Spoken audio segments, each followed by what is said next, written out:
Nagbabalik po yung programa ng Aksyon Central Luzon Special Edition. Ito pa rin po si Sunny Lopez, pero dadagdagan po tayo ngayon sa mga kaibigan po natin na mga opisyalis po ng Clark Investors and Locators Association. We have the guy from PLDT, no? Ating pong kaibigan sa communications dito po sa Clark, no?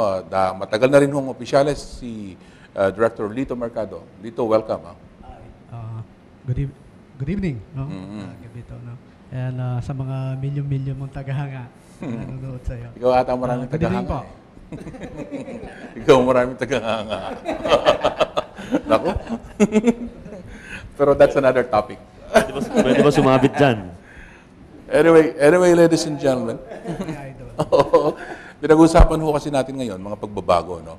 Mukhang meron pong mga adjustment dito po sa Clark Development Corporation at lumilitaw ho na masaya ho itong ating mga locators, mga officers po nila dahil mas magaan po ang mga kalakaran ngayon dito sa Clark.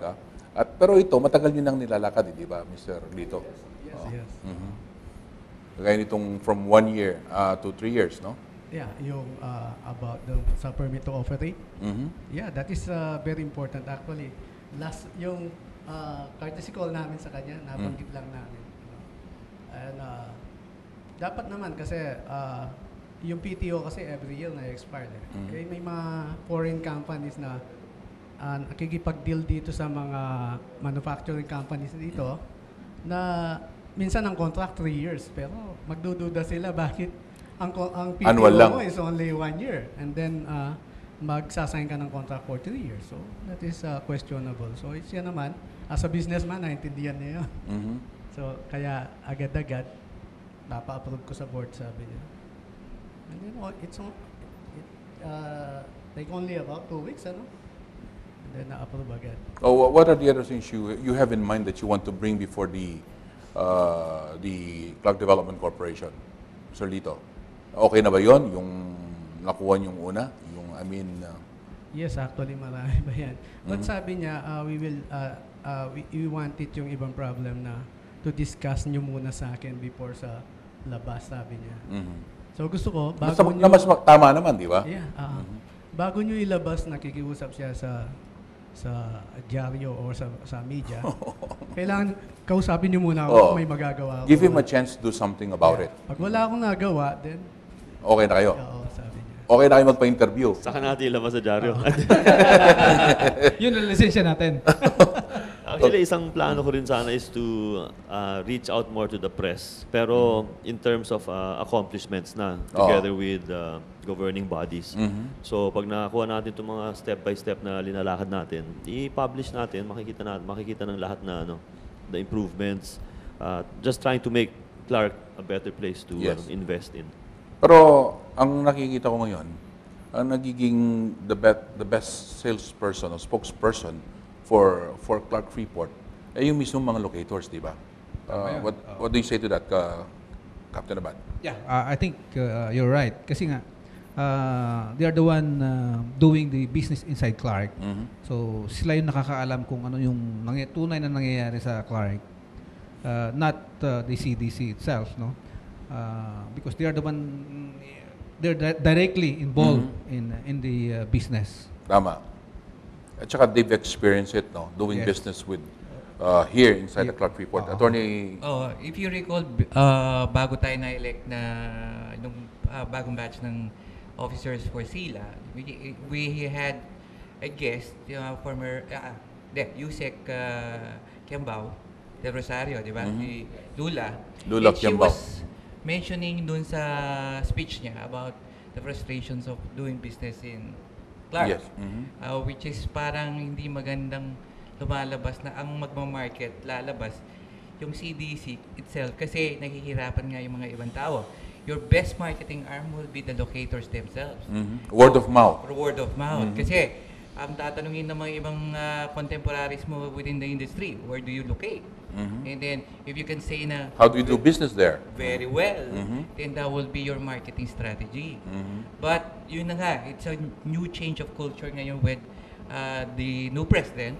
Ang nakikita natin is pro-business ang approach niya rather than restrictions ang ginagawa ng CDC, di ba? Okay. So, Gusto niyan, yung pro-business na stance.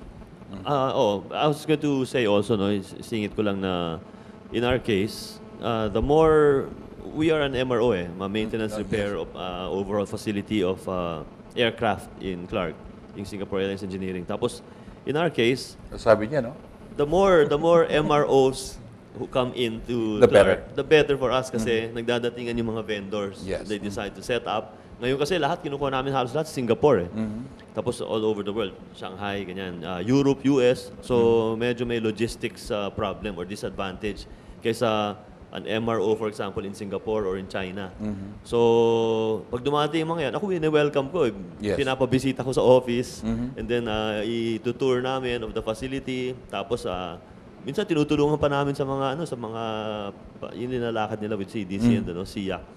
Kasi we invite them even though they could be seen as competition, not necessarily kasi iba rin yung services, but maski pa paano, MRO din yun, kami welcome namin. Yes. Lalo na kung siya, part of the cycle, the business cycle, like they do cabin repair, kami ginagawa namin yung overall. Tapos you can subcontract to them, yung mga ganyan. Yeah, talaga. Nandiyan na lang sa tabi mo, di ba? Ini-invite namin yung mga ganyan. Kasi talagang ini-entertain namin and everything. Ini-encourage namin. We even present to them and tell them all the advantages and the experiences of the foreigners particularly. I think that And should that's be a better way. than us talking Yes, first-hand about- experience di ba? about the good. Kung CDC nagsasalita, mas kapani-paniwala Yes. yung kayo nagsasalita. Yung Oo naman. you're the locator, kayo naka-experience nito, ganyan. Parang kahapon lang, meron akong kausap na Australian group na silang tatayo ng second hangar namin. Tapos, syempre they have to open an office here. Tinutulungan namin all the way, pati sa paghanap ng saan sila titira, yung mga ganyan. Kasi alam namin experience ng dadating yung foreigner, tapos wala siyang di ba? From zero, medyo mahirap talaga. Kailangan may umaalalay, no? So maganda talaga. Tirahan lang mo yung tinuturo nyo sa Yung kanila. mga tama lang, yung mga hindi tama, hindi ko nasasabihin. Hindi, walang mali dito. Lahat dito magaganda. Magandang Pumikit ka lang. Okay. Mr. Nito, anong masasabi mo dun sa nasabi ni Presidente? Ha? Ikaw mapag-alalay ka rin, no?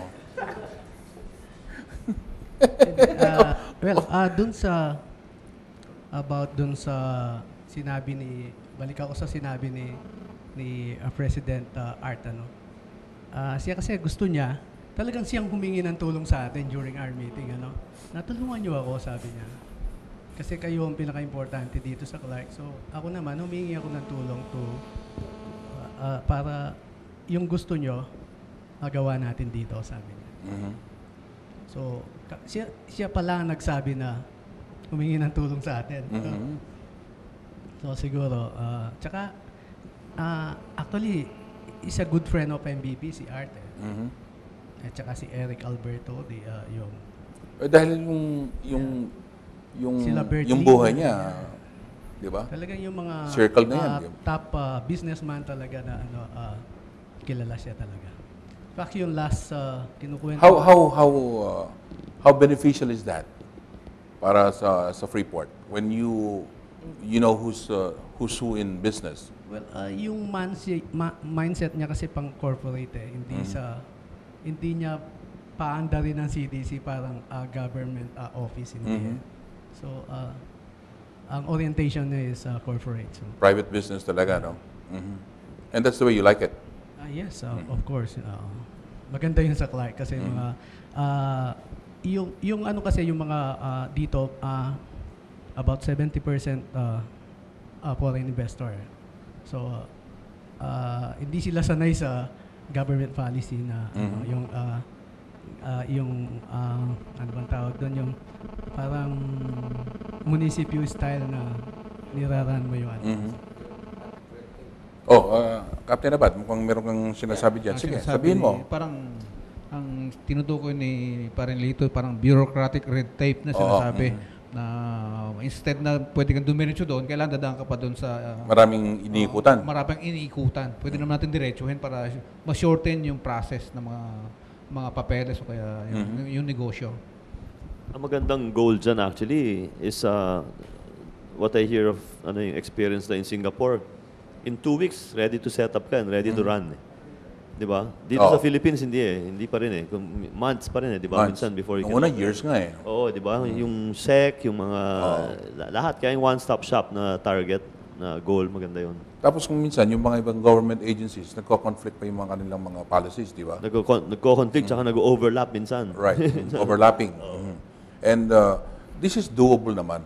Dito sa Clark, at least, doable itong mga gusto nating mangyaring ito. Sana nga kasi maliit lang naman ito, magawa na natin to dito, tapos make it an example for the rest. Di ba? Rest of the zones, and then eventually the rest of the country. Di ba? You want to see that happen during your term? Oo, kaya boboto ko si councilor, baka ano, connect tayo. Bawal. Hindi, one other thing na yung background in business ni Presidente Art, no? Yung the moment na sinabi ng yung nire-request ng SILA member, yung isang aspect na in relation to business, nakukuha niya kagad kasi nanggaling siya doon eh. Di ba? Hindi mo masasabi na like yung mga previous president, mag-iisip muna sila, we will consult with the ExCom or whatever, no? Pero siya, nung ni-request natin yung 3 years, right away sinabi niya, tama yan, kasi may experience siya eh. And I think that's the reason why it was also readily approved by the board. Because he was able to explain it na maganda rin na marami sa board ngayon na nakakaintindi rin sa negosyo, di ba? Oo. Kaya nga yung background niya is very good for Clark this year. Hopefully, sana matapos yung term. At maasahan niya yung suporta ng SILA, di ba? Kayo ata, hindi ko mga tinatanong, sasalita kayo ng bibigay ng statement of support eh. Oo naman. Actually, yung first time ko na balitaan na siyang papalit as president, nasabi ko na kagad sa some of the members, some of the old board, I think, and some of the new, sabi ko, my impression is, kailangan siya ng CDC dyan. Kasi, for one thing, yung background niya, nasa business side siya, ngayon lalagay siya sa government, makikita niya yung what the businessmen are looking for in government, in terms of administration. Plus, ano siya eh? O what Narinig mo na ba what businessmen are avoiding, no? Yes, That yes. that which he can institute na mga oo. mga pagbabago, no? So meron siyang angle from both sides. Tapos ano pa, if there's something that he needs to explain to the government, siya naman mismo magpe-present, kayang-kaya niya. Parang kasi, locators na nag-explain, no? Oo. Pag Pag meron siyang gustong i-defend, kaya-kaya niya kasi magaling mag-ano yan eh. Yung whether it on is the with spot, diba? whether it is with the CDC board Yes. or with the higher ups, no? Yes, Pwede niyang yes, explain yan. exactly. Okay.